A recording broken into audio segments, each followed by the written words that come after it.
Hi, I'm Christy Bradley, and I'm currently enrolled in TCH 539, which is an introductory course to educational research. And what educational research is a collecting and analyzing process of data that is related to the educational field. There are many different ways or methods used in collecting or conducting educational research and collecting the data for that matter, such as student learning and behavior, various teaching strategies, and just the dynamics of the classroom itself.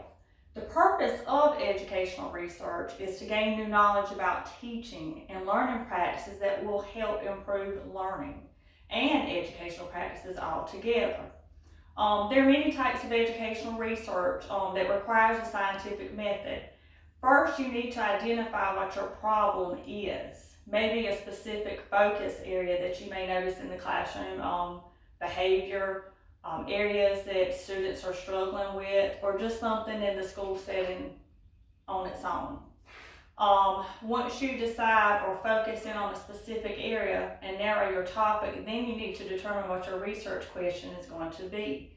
Once you have focused on that, then you will need to come up with an action plan.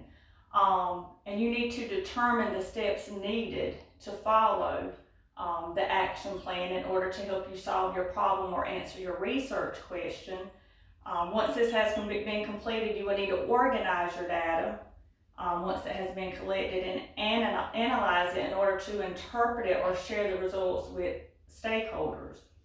And now that we're on stakeholders, this could be anybody that is involved in the educational field, from administration to teachers, other staff members, students, their families, community leaders, elected officials, anybody.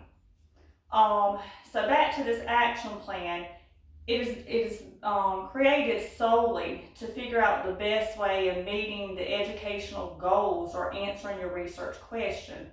This will also help educators not only meet the needs of their students with varying learning styles, but also to help them improve in their professional careers as well.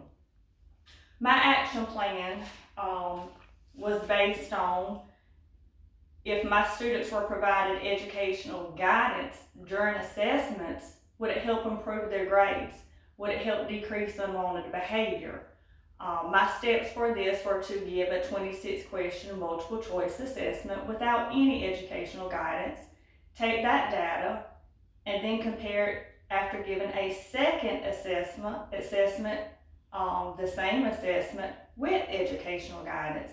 And what I mean by giving educational guidance is I was going to read the question with the class and encourage them to read or identify keywords or context clues. Given that no visuals were being provided since science is mostly nonfiction, I noticed that my students weren't as motivated to do as well on the first assessment as the second assessment. With the educational guidance, I did notice scores improved. Students were on task. So my action plan was to take a group of students, those with IEPs, struggling readers, those above grade level, gifted and talented, and those that are on grade level. I wanted a diverse group of participants. So that's one area of my stakeholders. I also was going to share my findings with my third grade team. So that would be the other part of my stakeholders. Is to provide the data found, and we could come up with some teaching strategies and methods that would best help our students across all the content areas.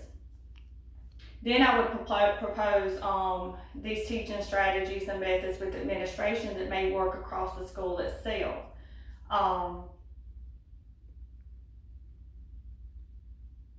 Also, my expected outcomes were to be the same as with my science content area. I expected students to actually increase their scores with educational guidance than without it. Like I said, I think it just keeps them on task. It keeps negative behavior away. It does provide a little bit of differentiated instruction for those learners that may be struggling. Also, The whole purpose of this was to improve the curriculum and could possibly change the educational policy in our school.